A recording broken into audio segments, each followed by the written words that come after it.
Greetings, everyone, and thank you so much for joining the Organizational Standards Center of Excellence and NASCSP for this webinar on IM 138, the Organizational Standards Implementation. During this webinar, we're going to be focusing on state questions and concerns as it relates to the implementation of organizational standards. We'll be tracking your questions and concerns with the goal of responding during the NASCSP conference and also creating a to-do list for the state learning cluster around organizational standards. This is Jovita Tolbert with NASCSP, and we're glad to have with us the Executive Director of the Community Action Partnership, Denise Harlow, as well as Cashin Yu, who have been leading the effort around organizational standards via their Center of Excellence.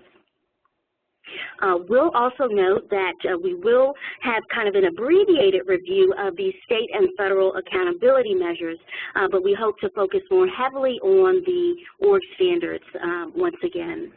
So with that, I'll go ahead and turn it over to Denise. I think folks are familiar with how to raise your hand and ask questions, and we'll certainly pause at key moments to make sure folks are following along and that your voices are heard. Denise? Great, thanks, Jovita. Good morning and good afternoon, Community Action. Glad to be with you here today, and thank you, Jovita, for working as quickly as possible with NASCSP to have us have this joint webinar here today. As you know, the draft or the final IM came out last week at 5:02. What was on a Monday afternoon, and we know that followed shortly thereafter by the Dear Colleague letter on the model state plan, as well as the state and federal accountability measures. Last week was a very busy week for OCS. And we do know that many of you had joined us last Friday for, was it just last Friday for the webinar? Sorry, you lose track of time sometimes.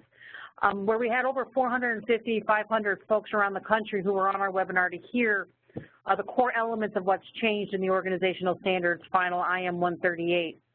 But when talking with Jovita and Janae over at NASCSP, we thought it was really important to replicate some of the core elements of last week's webinar with the state specifically.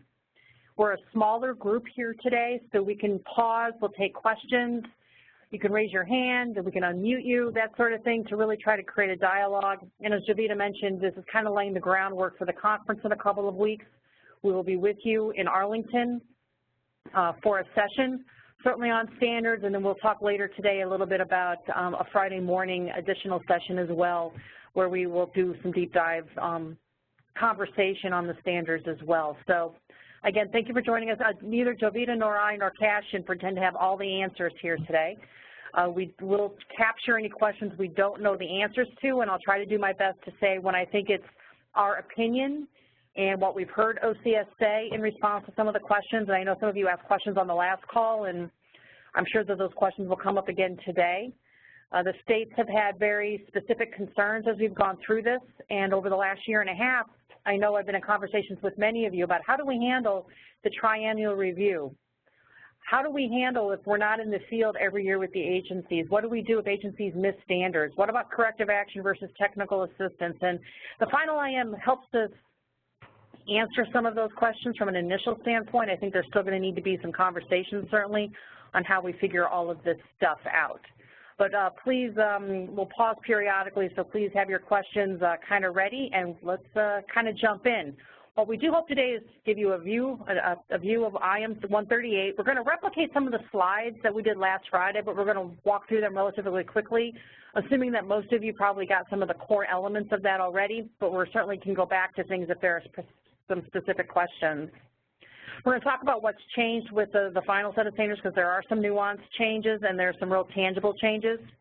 We're going to talk about implementation, assessment, and oversight, and then some of the other performance management communications. We always try to start off with an OCS slide on this to make sure that we're all on the same page. This is what they showed us in January at our conference in California, and again aligns the three big performance management systems issues that OCS is working on. First, organizational standards, which is certainly about agency capacity.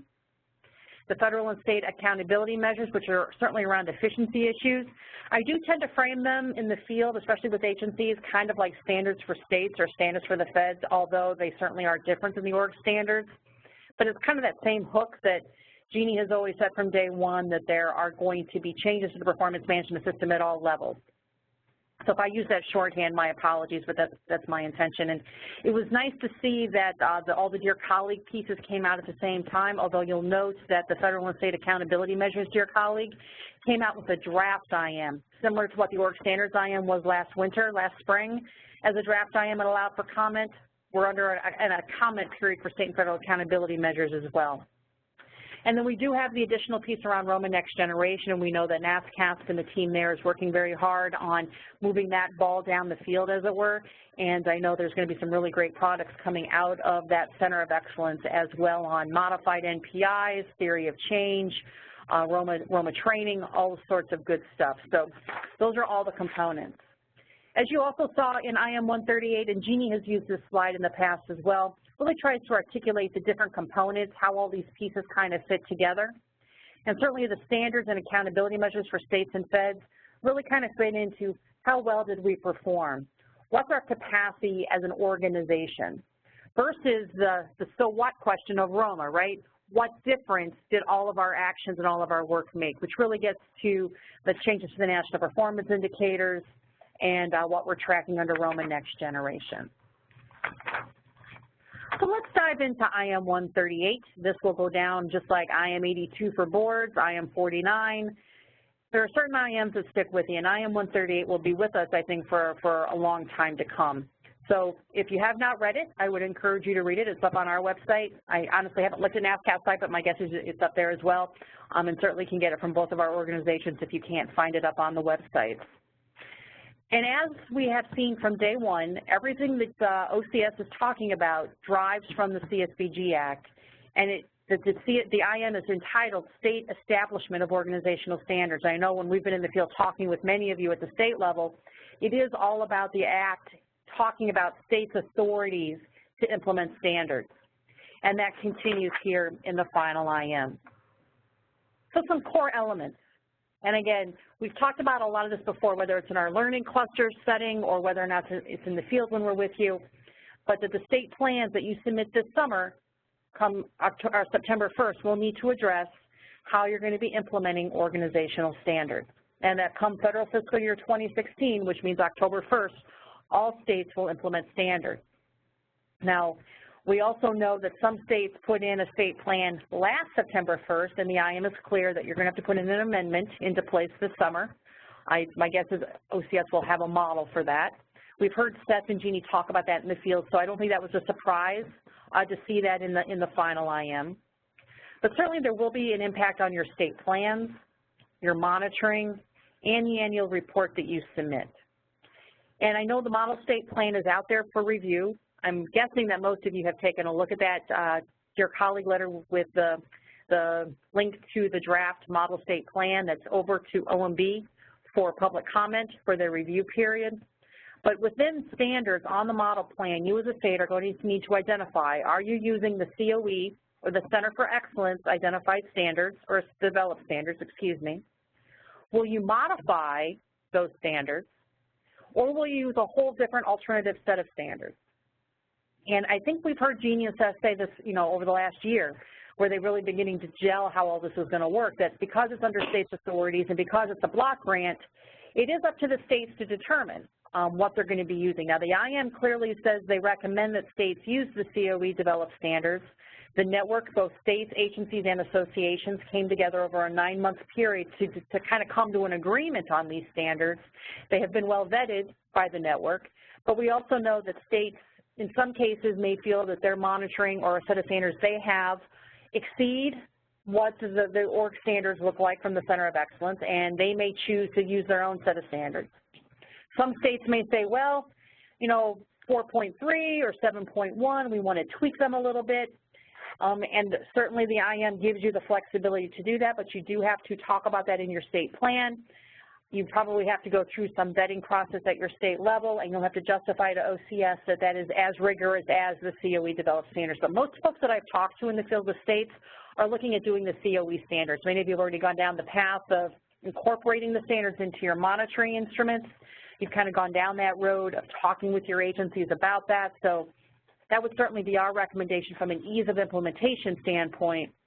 But again, as states, it is a block grant, so you have the flexibility there. Just a couple more slides, and then we will pause for questions. So here again, the IM does reference the CSBG Act, that the state lead agencies are required to establish performance goals, administrative standards, financial management requirements, and other requirements that ensure an appropriate level of accountability. And in order for states to meet this, the CSBG Act, states must establish, communicate, and hold accountable to a clear set of comprehensive standards as part of its oversight duties. And again, this piece here on the federal authority under IM 138, it gets to how are they going out for public comment. It says here, the statute provides authority to collect such information as the Secretary shall require, including a series of detailed assurances based on the requirements of the Act. To assure effective use of funds to meet the purposes of the statute, the Act states that the Secretary may prescribe procedures for the purposes of assessing effectiveness of the eligible entities. Is that written by a lawyer or what?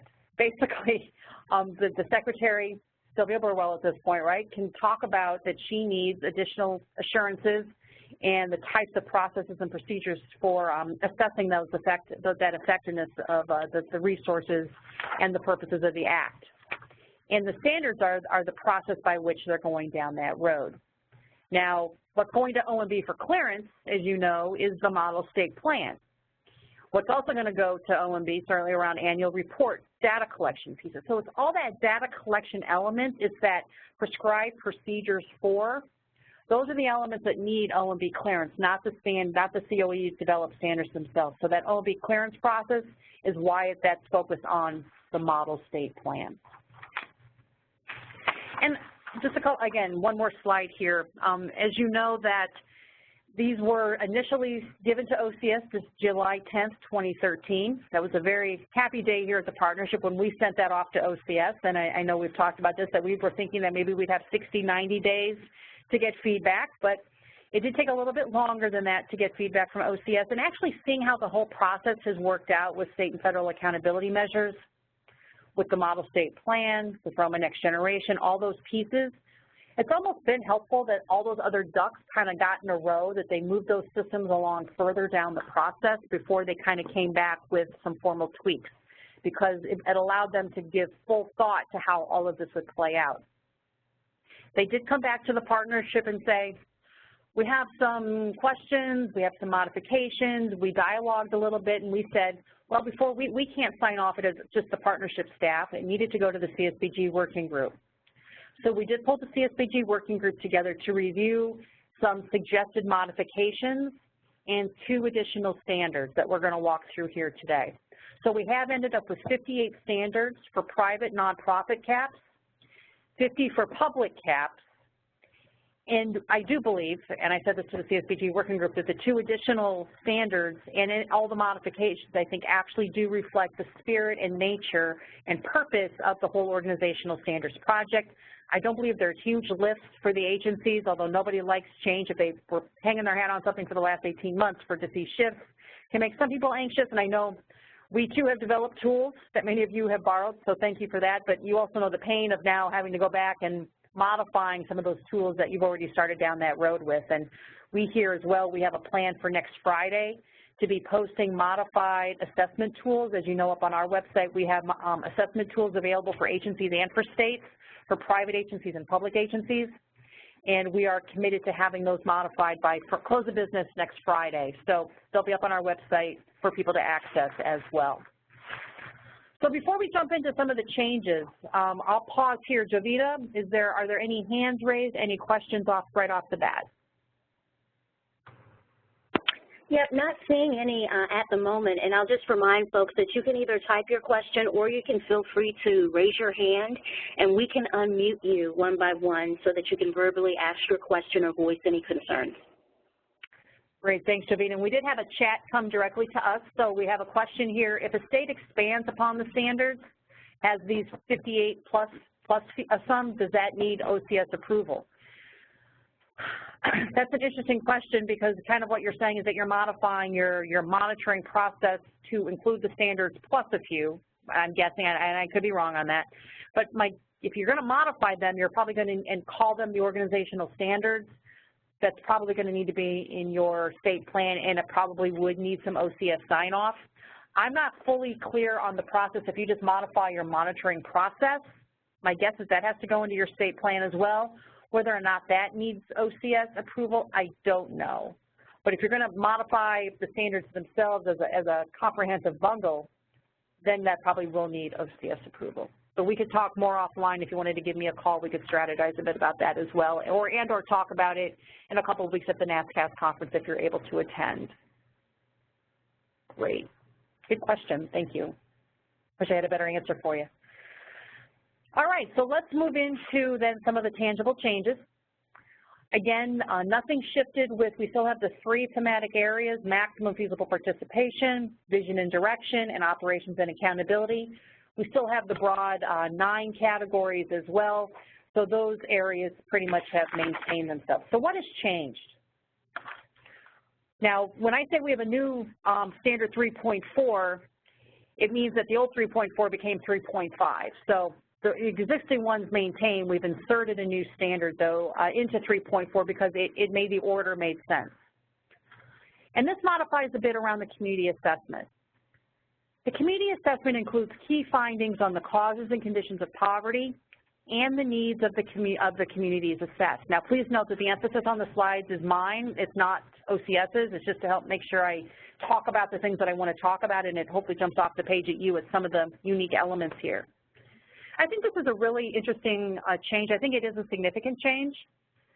As I know, many states have been concerned over the years that sometimes you get needs assessments from local agencies that aren't necessarily comprehensive in nature. I've heard of agencies submitting, 1 or 2 pages for needs assessments in the past, although those oftentimes get turned back to the agency to redo those. And I know we have some tools up on our website, as does NASCSP, to help agencies do a more comprehensive assessment. And having done needs assessments, I believe it's critical to have a summary component to that plan or that assessment where you identify some key findings. So you're not just having a 45-page document and there's no place where you can really find the summary key findings of the report. So that's an element that you'll see here added. But it's also key findings on the broad macro causes and conditions of poverty. We really wanted to get the sense that, causes and conditions comes right out of the Act. That's part of our history. That the whole mission and purpose of community action is to ameliorate the causes and conditions of poverty. So this will hopefully nudge agencies down the road to be thinking very broadly in their assessment process. Now, this will mean that we will need to provide guidance both to agencies and to states. So when you're monitoring and you see the comprehensive needs assessment, how do you know if it has a key findings section? That's relatively straightforward. But how do you judge whether or not it's met the causes and conditions? So we're going to be providing additional guidance, and we'll be working with NASCSP because both of our organizations train on needs assessments to make sure we incorporate that element. You'll see here on the public CAP side, the exact same thing is in place. There's no difference. On the public CAP side, that the community assessment also includes key findings on the causes and conditions of poverty and the needs of the community assessed. 4.4, this again is a new standard. It doesn't replace the existing 4.4, it just bounces it down. The governing board receives an annual update on the success of specific strategies included in the community action plan. You may recall that in the original proposed set of standards, the governing board receives an update on the progress toward meeting the strategic plan. So here's also the board getting an update on the progress on the community action plan. And we can certainly have some conversations, and I know I've talked with several of you over the past year about the differences, how we perceive them between a CAP plan and a strategic plan. From my perspective, those are 2 different documents and 2 different processes, although I know in some states, your CAP plan documents, your state plan contract that you have with the agencies, which suffices as the CAP plan, looks very much like a strategic plan might in terms of being comprehensive agency-wide. It may have some vision statements attached to it. It has some broad goals for the organization. But a lot of times the CAP plan is about specific strategies and activities and outcomes that are going to be achieved over the course of the year, whereas the strategic plan tends to be much broader in scope, vision setting, big picture thinking.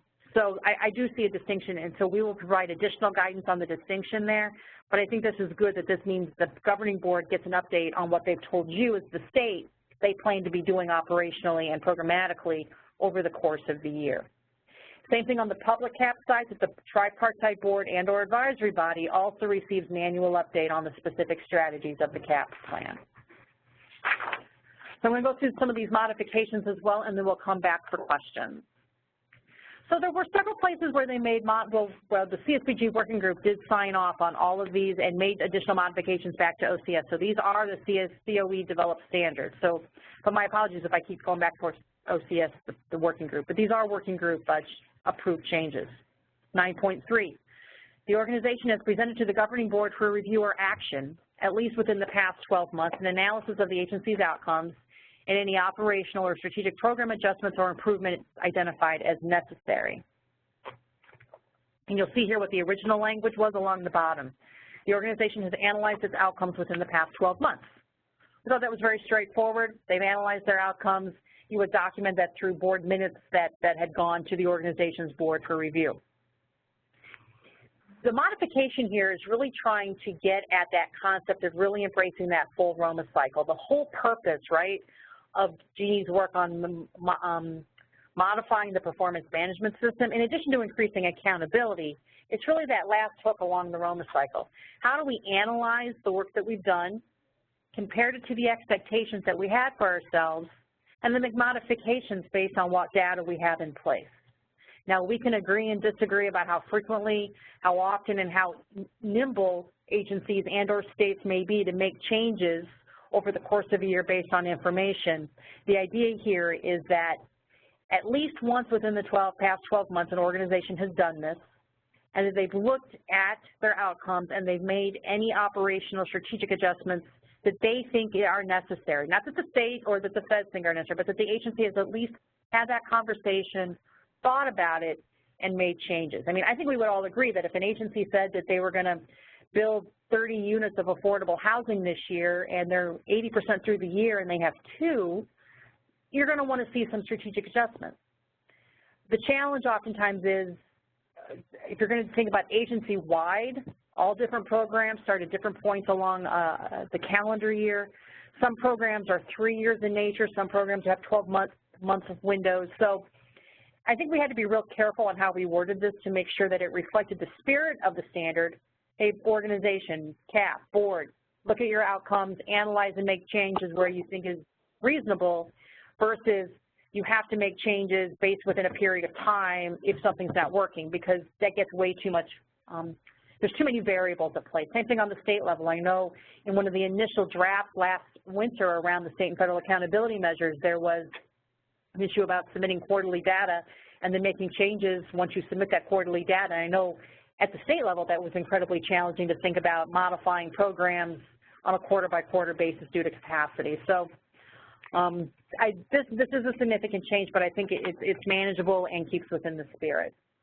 And Denise, this is Jovita. I just want to emphasize that this is very much in line with Roma Next Generation and the emphasis on data analysis and performance management and the role of states to encourage and ensure that local agencies are using their data to do what works as it relates to moving families and communities out of poverty.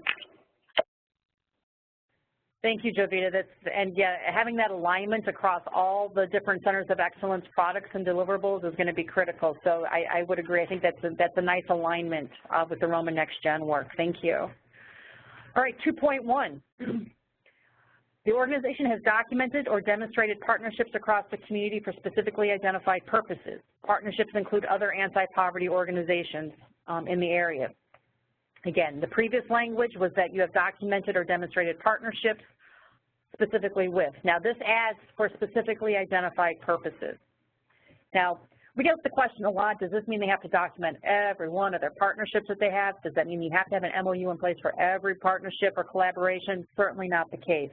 But we also know in the MPIs, when agencies report partnerships, they report every partnership they have. Some are very formal, and some are much more informal.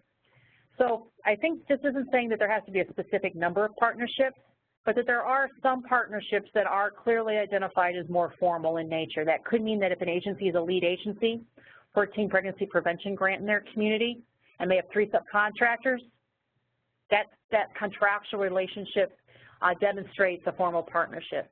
They're a member of a domestic violence coalition in their community. They're one member of that group. Member minutes, a member listing of that formalized entity would help document that formalized partnership. So I think there are a lot of different ways to do this. But again, for specifically identified purposes, we don't just partner with the school district for the heck of it.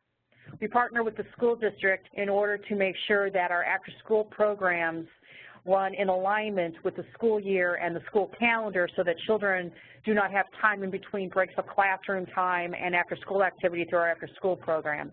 So it's really trying to identify what the purpose of those partnerships may be. Again, I don't think it's a big change, but it may cause some folks some angst, so we want to make sure to talk about that.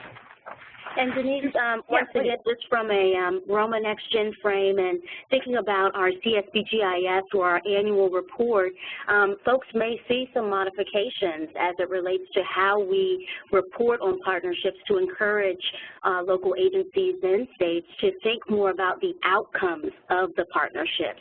So what happened as a result of the partnership? So, thanks. Yeah, and I know we worked with Barbara Mooney a little bit on trying to get at, kind of a toolkit on documenting some of those community macro outcomes through some of those partnerships. How do we document community change? How do we document the impact of our partnerships? And how do we do that within the Roma framework? So good. Continues the alignment. 2.2. The organization utilizes information gathered from key sectors of the community in assessing needs and resources during the assessment process or other times. And then again, these sectors do include, at minimum, and we would have argued, and I believe it's in the guidance, that this means you really do, in your needs assessment process, need to talk to other CBOs, community-based organizations, faith-based groups, private sector, public sector, and educational institutions. And rarely is there a community where you're not going to have at least one of those other groups, and there could be extenuating circumstances in very rural communities. But even in rural communities, you may have one other nonprofit or other community-based organization, a church or other faith-based entity in the community, et cetera. So the only really change here is that it talks about during the needs assessment process. 4.6, they inserted the word comprehensive. We kind of thought it was already implied through an organization-wide risk assessment's been completed. We added the word comprehensive, which does get to the intent of the standard. It's not meant just to be an HR risk assessment or a financial risk assessment. It's supposed to be agency-wide comprehensive. The tool we have up on our website that we developed in partnership with the Nonprofit Risk Management Center still would apply. We hope that most of the states are familiar with that tool and can refer agencies to that free tool. And if you're not, let us know. We can get you some information on that tool as well. 6.5, the governing board has received an update on the progress of meeting the goals of the strategic plan within the past 6 months. So again, it was before the board has received an update on meeting the goals. So this is adding the word progress of meeting the goals. Again, I think it's just some semantics. I don't necessarily think it changes the spirit of the standard. 9.1, the organization has a system or systems in place to track and report client demographics and services. Now, what's different here is client demographics, but why it should not scare anyone is that they have to collect that information anyway as part of the IS report. Now, nothing is in here about an unduplicated count.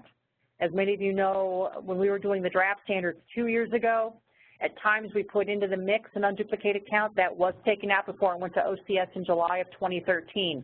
This does not change that. This still does not talk about an unduplicated count. The IS report is a whole other issue. But this does say that they do need to have a system to track the demographics and the services that folks receive.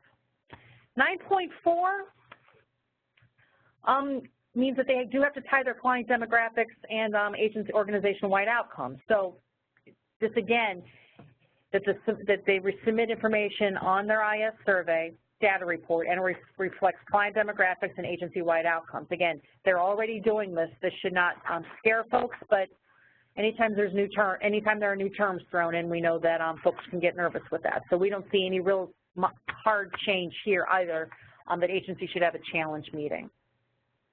So I'm going to pause, and I see we had a chat come in here. And Jovita, do you have questions on your side?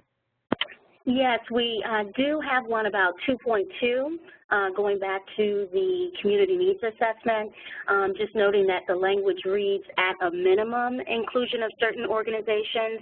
Are you all reading that to mean that at least each of those organizations would be involved? Yes, if I was at a state and I was going to monitor whether or not an agency met this standard, I would have a checkoff list that in their needs assessment process, right, this is around assessing needs and resources during the assessment process, that they've chalked to another community-based organization. So, oh, they talked to the Boys and Girls Club, check. They talked to one of the church, focus on, there might be a church networking group or a mosque in the community or a synagogue in the community where they've chatted with folks about the needs that they're seeing in their congregations. They've talked to a faith-based. They may then talk to the private sector. Maybe they talk with the Business Council, the Chamber of Commerce. There might be another local business group.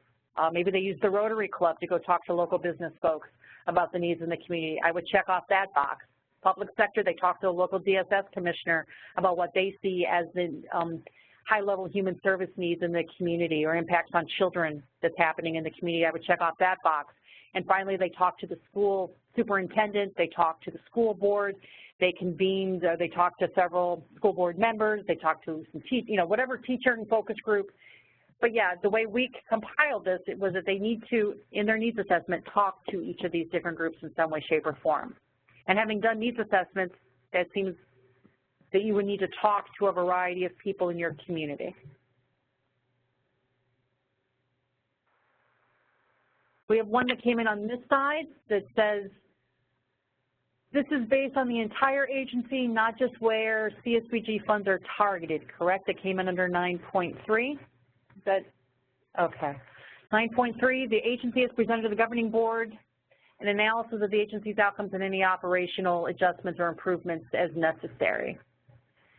And the question is, this is based on the entire agency and not just where CSBG funds are targeted. Correct. I mean, CSBG ties everything together, right? If you take CSBG, you become a community action agency.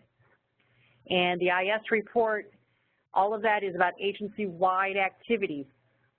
So our impression that would be that at some point during the course of the year, the organization has looked at all of their outcomes and have just, or some of their outcomes, or a piece of their outcomes, and then they've made some modifications. Now, I think you're going to want to go, we're going to want to give some guidance on this, and we can talk certainly with NASCSP, and we can talk in a couple of weeks at the NASCSP conference about how we do this. We don't want this to be burdensome to agencies.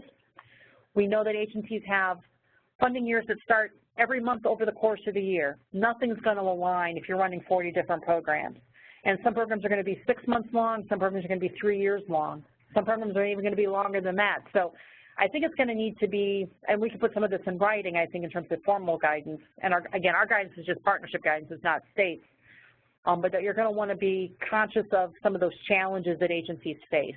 And that as long as the board, once a year, sits back, looks at how their outcomes are happening, what the outcomes of their programs and services are, and decide whether or not there need to be any modifications, from my view, that would meet the letter of the standard. So, and we can provide additional guidance about that as well. And we can talk again more about that at the NASCSP conference.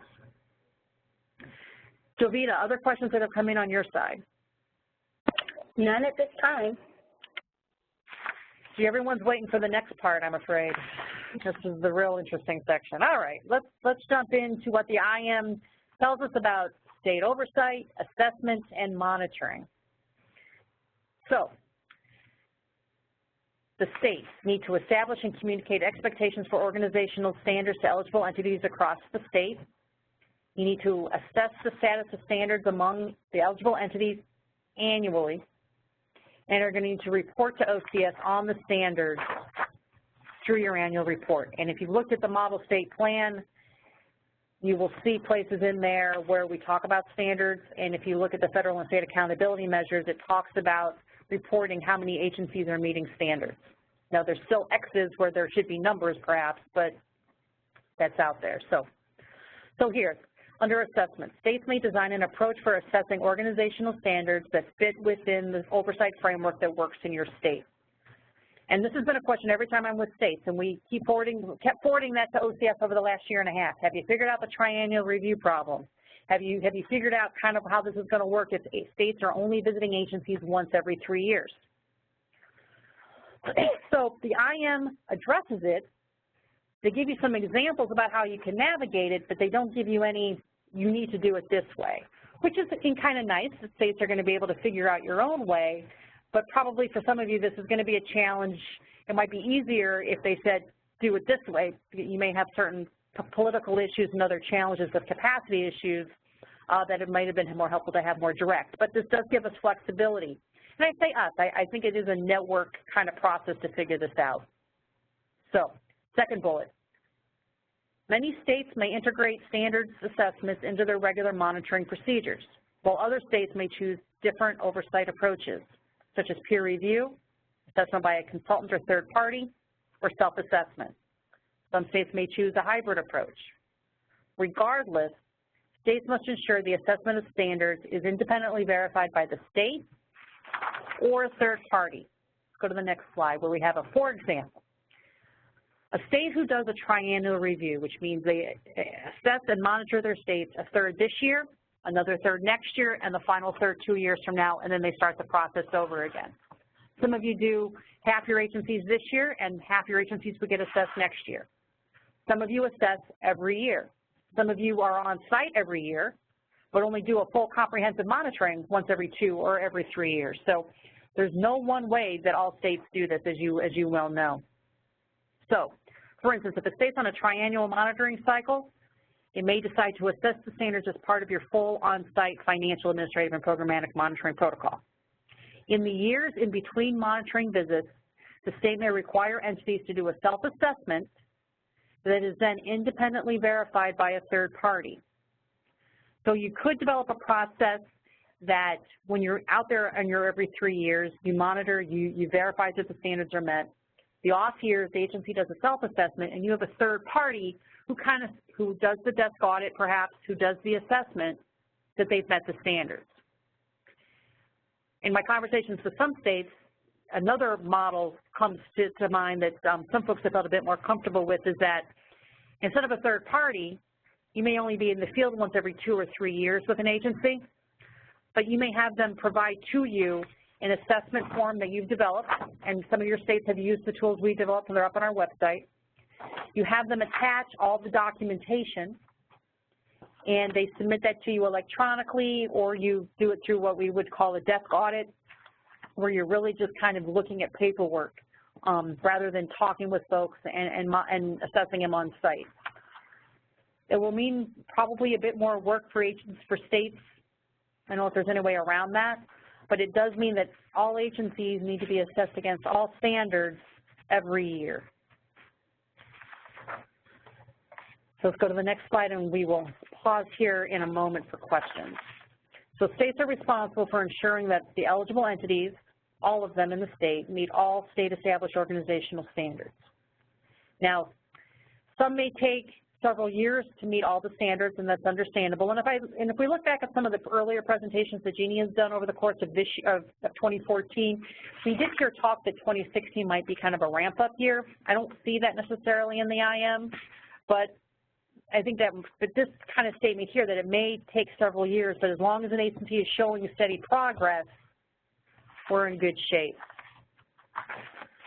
So if a state finds that an eligible entity is not meeting a standard or a set of standards, the state response will depend on circumstances. It's always the lawyer's response, right? It depends. But I think this gives us a hedge, and I know we've been working with some of you through our Risk Mitigation Center. We had a subcommittee for a while that was looking at what's the difference between a QIP and could we not create a second tier of technical assistance plan? And the IM here kind of helps us down that road because it kind of does push us literally on that road, is that this gives the states the flexibility to have another formal option beyond a quality improvement plan, a QIP or corrective action plan, which I know many of you have historically kind of done. But if your agency is not meeting all of your monitoring protocols, and they're not repetitive misses. They're not super serious issues. They're more, you know, they're all serious. I understand that, but there are some places where you're not going right into a corrective action plan. You really want to give agencies a chance to make progress and fix what's wrong. And in this case, not so much what's wrong, but what's missing in the organizational standards. So this allows that the state entity may develop a technical assistance plan to target the training and technical assistance resources and outline a time frame to meet the standard. So I think that's a very positive move both for states and for agencies.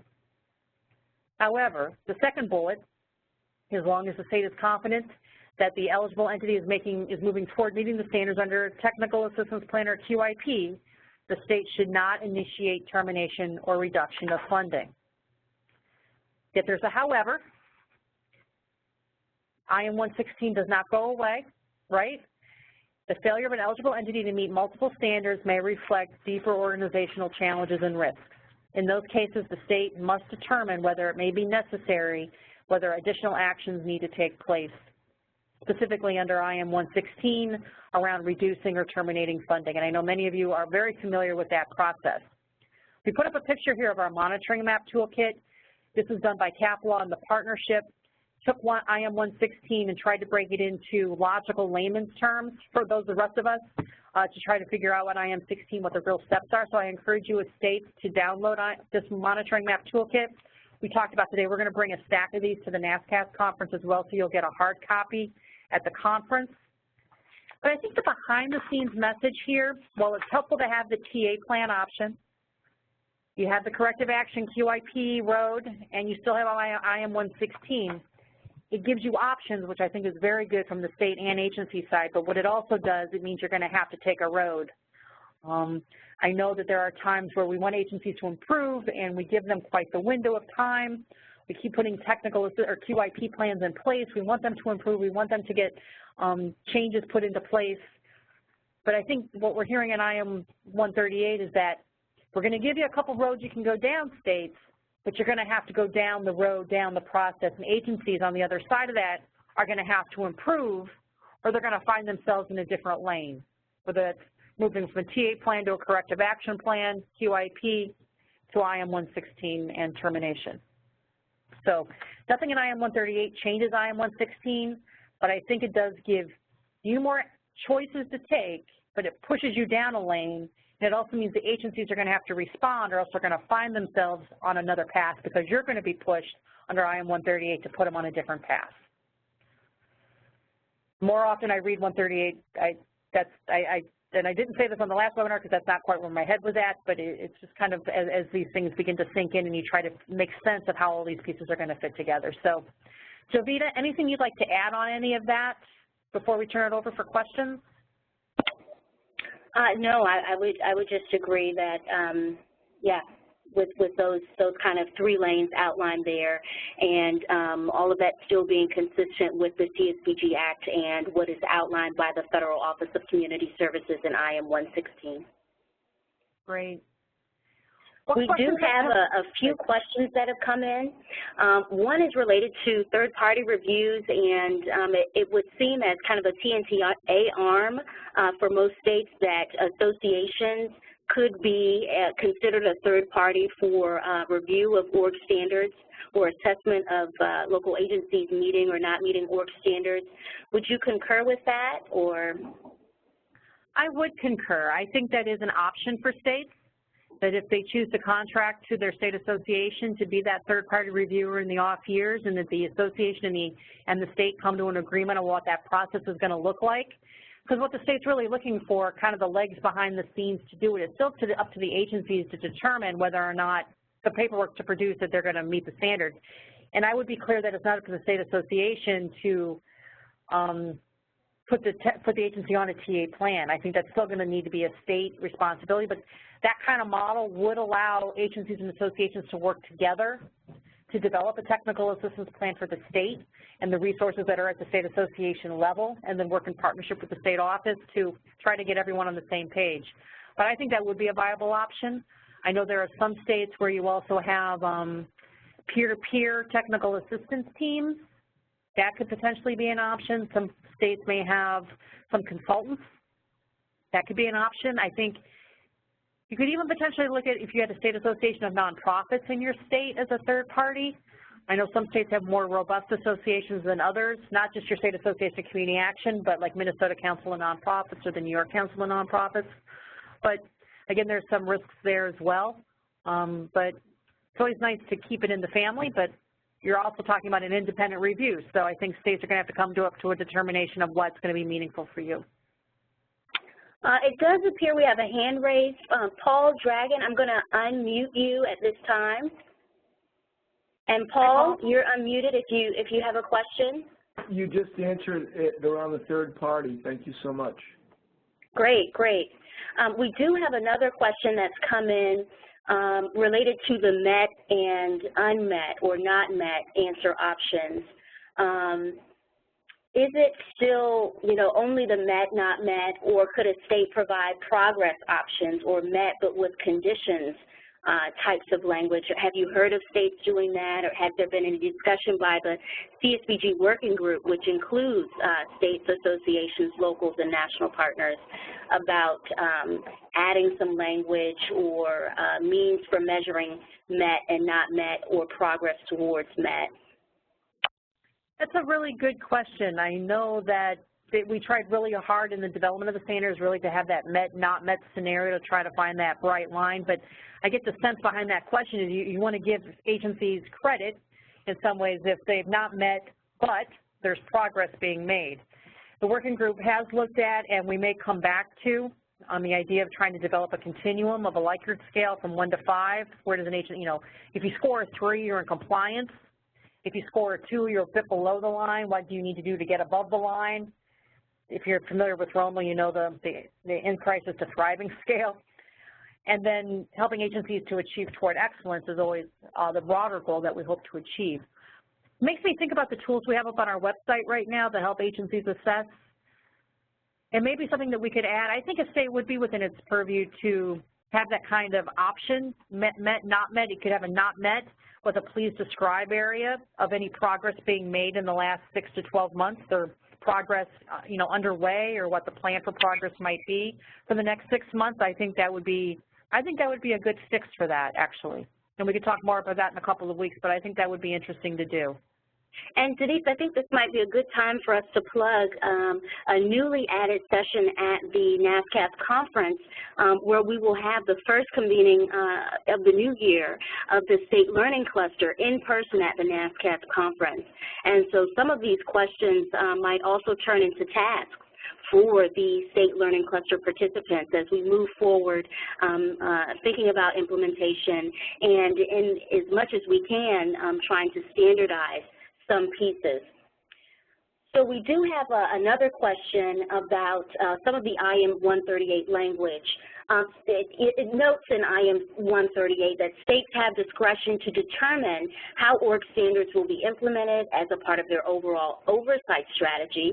It also notes that while OCS expects states to move expeditiously in integrating org standards into their plans in fiscal year 16, they also recognize that states must manage the process thoughtfully to minimize any unintended impact on their operations or those of eligible entities. And the question there then is, one could read into that, and I might agree that, this indicates there could be a kind of a phasing in for those states who had not already begun the process of talking with their agencies about standards, doing the self-assessment, doing some preparatory monitoring visits, that they might be able to phase in as opposed to fully implementing in fiscal year 16. What are your thoughts? It's interesting, yes, because I think when you hear Jeannie and Seth presenting over the last year, you've heard about kind of a year of 2016 kind of being that ramp-up year or the first year of implementation. We have heard that, and it's interesting because in the draft item it said proceed immediately to implement, and now it talks about moving expeditiously. Is that the word?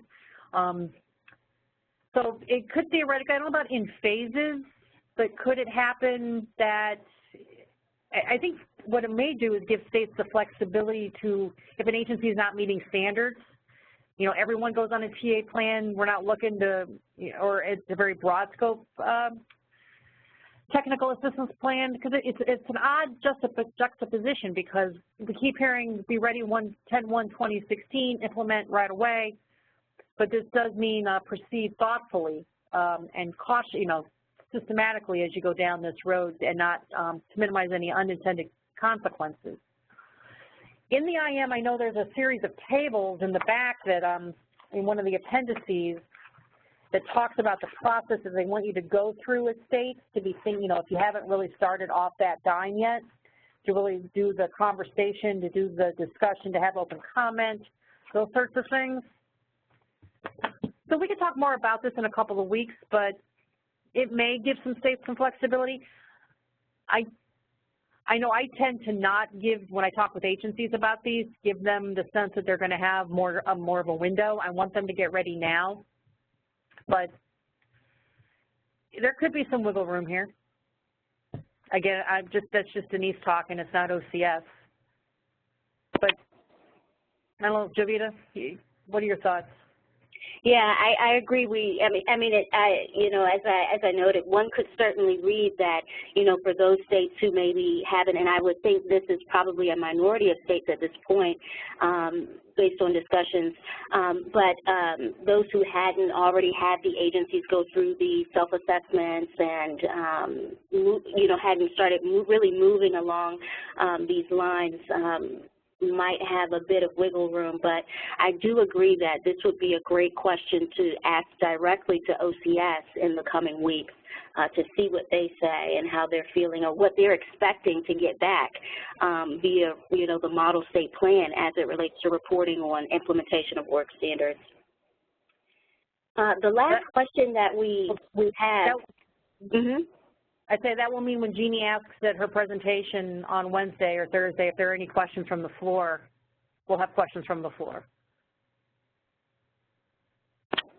Indeed, and we're back to, once again, for the last question, the met, not met, just indicating that folks would like to have some additional discussion around whether that's just a clear yes or no, and then, as was noted earlier, if we can give folks credit for moving toward. Yeah, and you will go back and take a closer look at some of the language in the IM, because it may give us the flexibility. I would agree. I mean, yeah, interpreting the met, not met means yes or no, do they meet the standard? And then could we add an addition? I mean, you have the comments about it not being not met, certainly, but could we not add something about what progress has been made or what progress is planned for the next 6 months? So I take your point. I think that gives us maybe some additional flexibility or additional work to do on those assessment tools.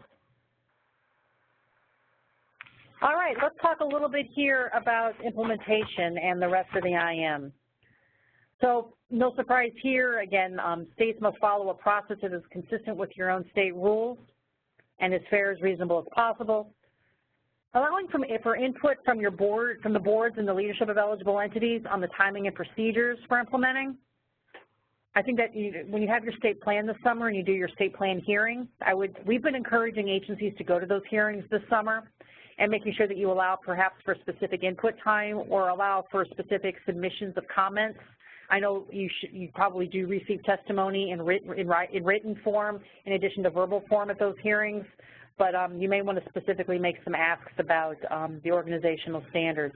You'll integrate them into your state plans, your contracts, clearly communicate out to the agency prior to your oversight and monitoring activities. But again, as you develop your state plan, my guess is you'll be communicating to your agencies about this as well.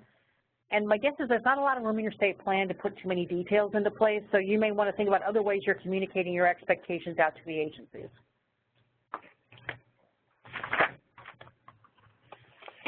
Here, because the COE standards are designed as a comprehensive and complete set, any state that proposes making a minor modification to the standards must document that rationale for the change in their state plan and will be subject to OCS review. Doesn't say that OCS will not approve it, it just means you need to make sure you document that.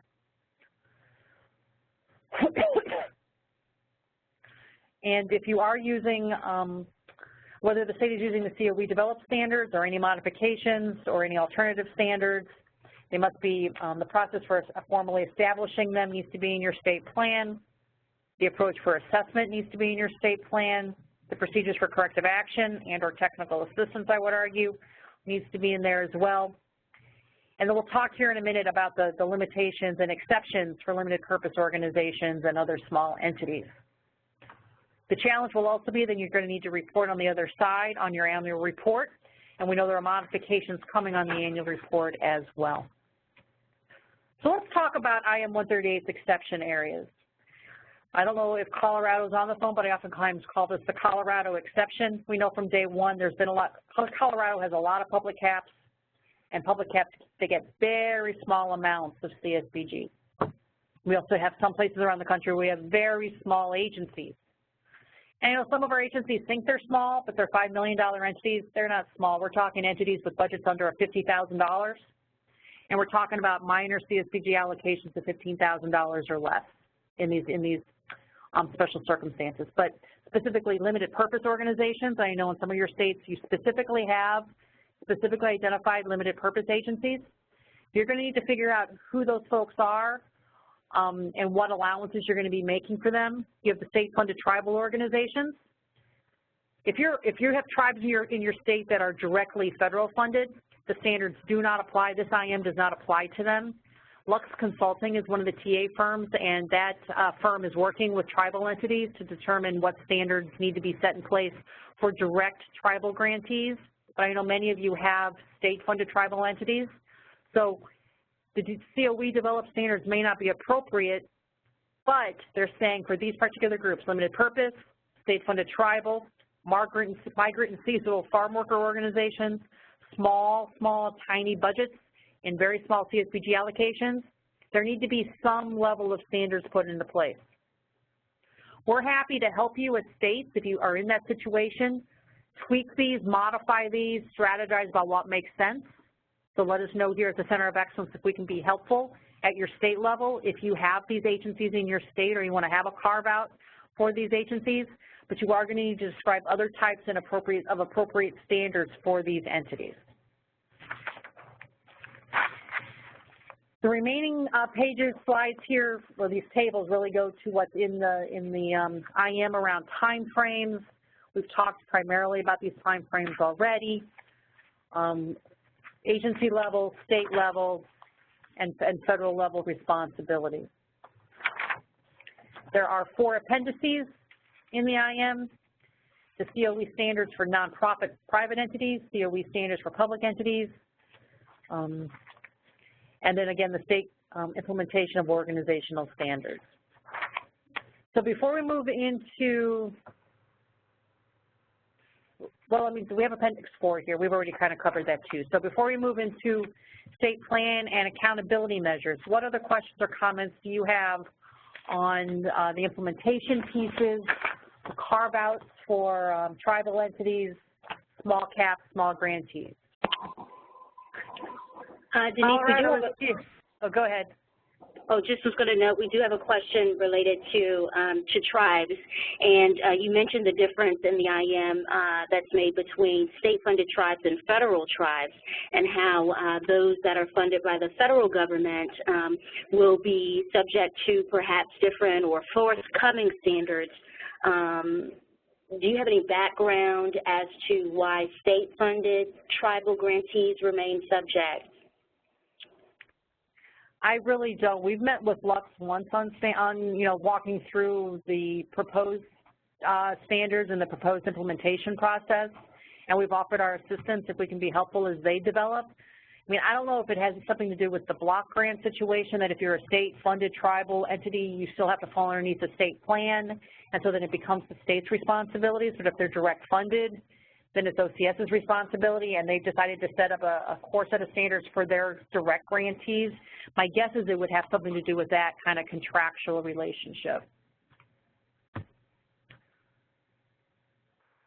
I see a comment in here that Colorado is on the call, so glad to have you in the room, Colorado, and yep, that was for you, I think. Not just for you, but I know it's been a critical issue in Colorado specifically, the carve-outs for small grantees. So. A question about slides going in or being referenced, yep, we will be happy to put those slides up on our website. Up on our website, we have a update on org standards and Roma Next Gen piece of our website. We'll make sure to put these up here. They're identical to what's already up there, actually, that we did for the network last Friday. So feel free to download them. They are up there in PowerPoint format. So you can download them and make them your own. You can use them in your own staff presentations. You can use them at training in the field with your agencies, whatever you, because they're up there in they're not just a PDF, they're up there in PowerPoint format. Anything else on your side, Jovita, before we move on? Nothing here. All righty. So we're just going to touch base quickly here on the state and federal accountability measures. As you recall, it's been 2.5 years almost now that 2 years since the Performance Management Task Force was meeting over at Urban Institute. There were several states, several associations, national partners, several agencies on that PMTF, as I like to abbreviate it. The theory, and I say theory, is that that group was kind of overseeing the development of some of these. That's not my recollection necessarily of how that, I mean, we talked a little bit about federal and state accountability measures near the end of those meetings. So these measures really have gone through a lot of work. Because that PMTF, the last time we met was it 2 years ago? It would have been 2 years ago this spring was the final meeting of that group. OCS worked very closely with Urban for quite a while to narrow the state and federal accountability measures. There was a draft IM or a draft your colleague out in February of last year, I believe, that had many, many different tables and red writing and black writing and this year, and this year. A bit of kind of a complex document. They've simplified the document that has come out. I encourage you to take a look at it. But it is the state accountability measures capture performance data about the critical activities and functions performed at the state level. They try to get at efficiency and effectiveness of the state and how you implement your activities as prescribed in the state plan. They are taking feedback on the draft on state accountability measures, so you do have some time to compile some information and get that back to LaToya Smith over at ACF for consideration. But you can see here, it's things like distribution of funds, the use of remainder or discretionary resources, how often you monitor, what your corrective action plan looks like, your data collection process, what your plan is for organizational standards implementation, linkages that you have in communication. A piece does reflect around customer satisfaction. So they talk a bit about ASCII, the American Customer Satisfaction Index, and the implementation of that tool, perhaps, or another tool with your grantees to assess their satisfaction with the state process. So we'll see how that flows. I know that's still in process.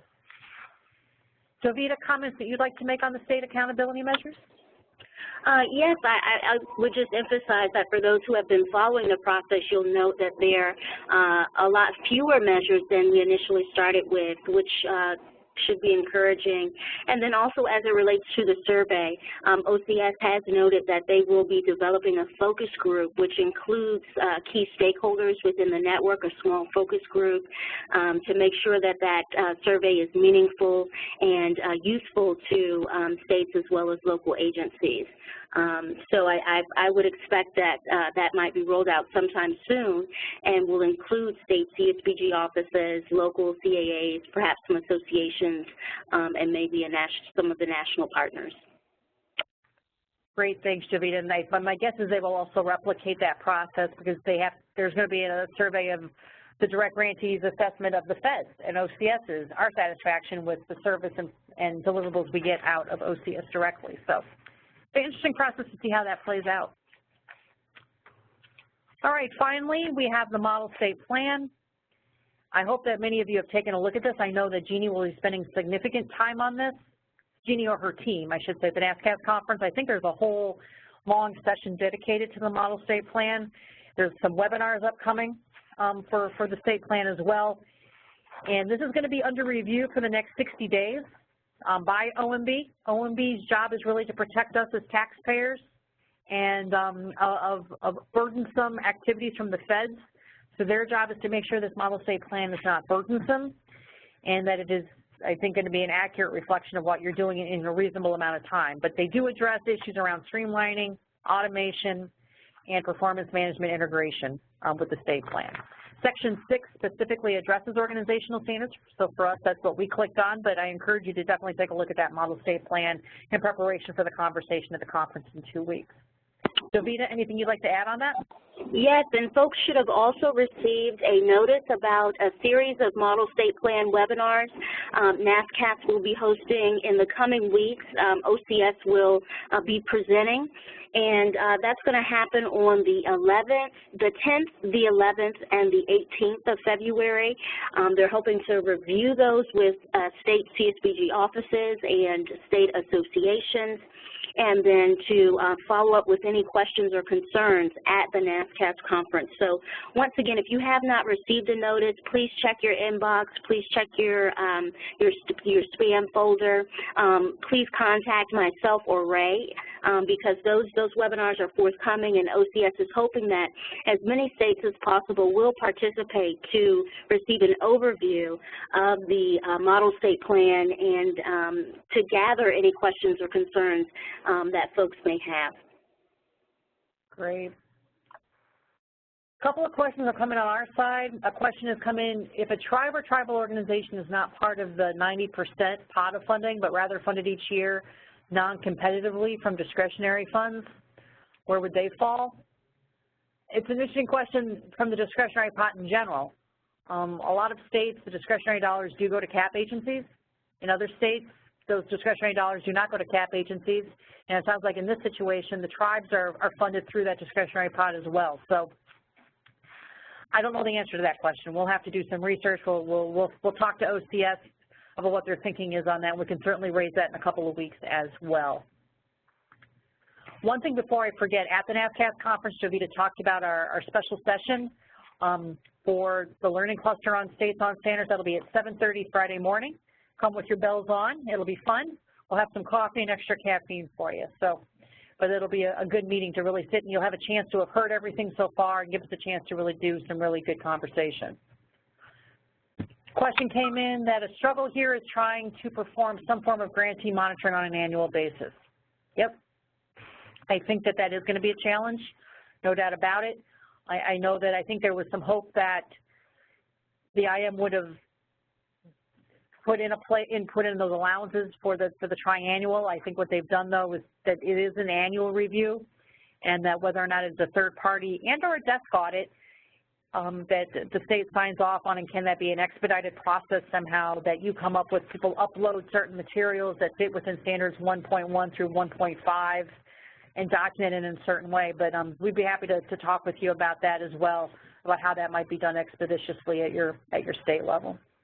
And Denise, I'll just mention that just based on past work that NASCSP has done, what we found is that most states do monitor somewhat annually.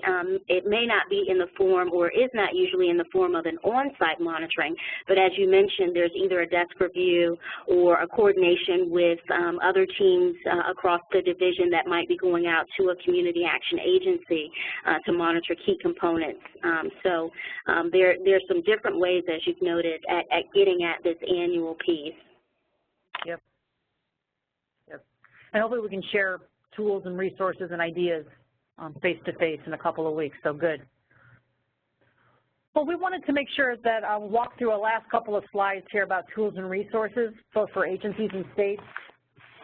So let's go to the next. So we have up on our website a new Denise, before you move on, we did have one more question just related to the past pieces of the presentation, the latter part, particularly as it relates to migrant seasonal farm worker organizations. So this is a unique one, but in this particular state, they do treat those organizations like community action agencies because they have tripartite boards. So their question there is, could you give an example of a specific type of migrant seasonal farm worker organization where there may be a special condition? Well, I think if a state is already treating them like a CAP agency in the state, I think the state can then choose underneath IM 138 to, well, we're not going to make any special circumstances. We're going to have those organizations fall underneath the organizational standards. And I will probably even argue that for the limited purpose organizations. Some of the limited purpose groups I've run across are larger. They're not single purpose, tiny little organizations. So there may be very few modifications the state may need to do to the org standards to have a set of standards for a limited purpose. But you could theoretically, some states may have very small seasonal migrant farm worker organizations, or they're very single issue focused and they may not have them falling under the tripartite structure. And I don't know enough specific examples. I know of a couple examples, but none that would have, oh, go ahead, Jovita. Yeah, I would just note, just based on the annual report information that we collect at NASCSP, you know, there are a number of states where those migrant seasonal farm worker organizations and LPAs are not necessarily community action agencies. They are eligible entities. There is some differentiation there. Well, and that's interesting also because the IM uses, and the standards use the term eligible entities. So it may imply that those organizations as eligible entities do need to comply, unless they fall underneath one of those categories. And then you could potentially offer them an exemption, but I think the IM probably gives you flexibility to say, okay, we're going to make a special category for you, but they're identical to the COE developed standards. But if you don't have a tripartite structure, perhaps, maybe you carve that off. There might be other things you could potentially do. All right, up on the partnerships website, we do have a glossary of terms, which we will be updating with some terminologies that have come out since the IM has come out. We have our assessment tools that we said that would be hopefully updated by next Friday with all the two new standards and the modified language. So that'll be downloadable. And again, this is just a picture of one of the assessment items. Again, it has the guidance. We have tools up on our website to help agencies meet standards. I also highlighted on this slide on the upper right-hand side, we have a tool for boards that is kind of a two-pager that basically tells them that their duties do not shift under the organizational standards. I'd like to give a shout out to the Ohio State office. They did a leave behind for the agencies in their state that we kind of borrowed that concept here for boards. We have the monitoring map, certainly. We have audit essentials. On the upper left-hand corner, you have the online risk assessment tool from NRMC. This is a picture of our website. Click on National Training Center, or click on the left-hand side where it says Updates on Org Standards. If you click on the Update on Org Standards button, you land on this page. And you'll see here we have a copy of the IM. We have a copy, I think our webinar is now posted up there from last Friday, amongst other resources. You can also get information on the CSBG T&T Resource Center. As many of you know, this is a joint effort developed in partnership with NASCSP. States and agencies and associations are able to get onto this website. You no longer have to have a login. You can access the Resource Center just by clicking on Resource Center, and there's a ton of information in that resource bank. And that's what I have. We are going to be at the NASCSP conference. Eleanor Evans from CAP Law and myself are going to be doing an hour-and-a-half session on standards, tools, resources, boards, kind of an overview. I'll be at the orientation on Tuesday to work with new state CSBG directors who come to the orientation and talking about the standards as well as the training and TA tools that are available to refer agencies to in the field. And then on Friday morning at 7:30, we're going to be doing an hour-long learning cluster meeting with states. If you're not part of that formal learning cluster and you want to be, please let us know. As Jovita said, this is going to be our kind of our kickoff meeting for the year, and it's nice to be able to do it in person. We're not going to probably be able to set up a conference call for people who can't be there, but we'll certainly share if there are new ideas, thoughts, guidance that come out of that meeting. We'll be certainly to share that with everyone on the state side as well.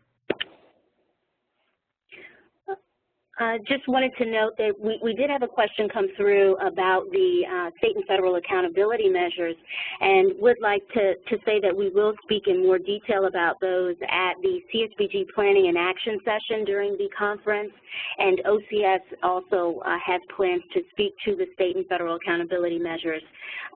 Folks may be aware that those were really not developed via the same means. OCS really drove that process, and there was some, but not at all as much feedback from the network or back and forth from the network in their development. But we'll be certainly discussing those in more detail at the conference. Great. We have two little things that have come in on this side as well. excuse me, do we know when specifics are going to be coming out on an OCS-hosted webinar?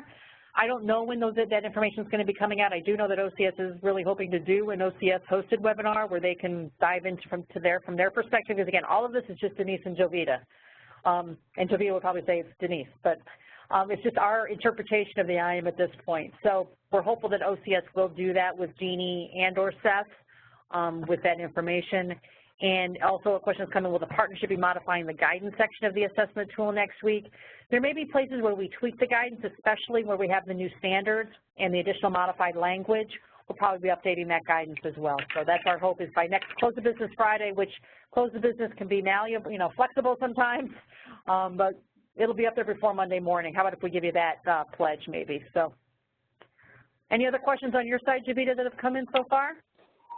No, not on my side. And do want to note, if that was in reference to the model state plan webinars, that you should have received notice today. And if you didn't, please do contact me via email or phone. And thank you to the one person who did raise their hand and speak into the phone. We appreciate that. Yay, Paul. Paul. All right, so we will be posting this slide presentation. Well, it is posted, I should say, just as a different cover sheet. If you can't find it, email me. We're happy to send it to you. And Jovita, any last words from NASCSP? We'll post it as well, and we have recorded. It does take some time for it to process, so we should have it up by Monday.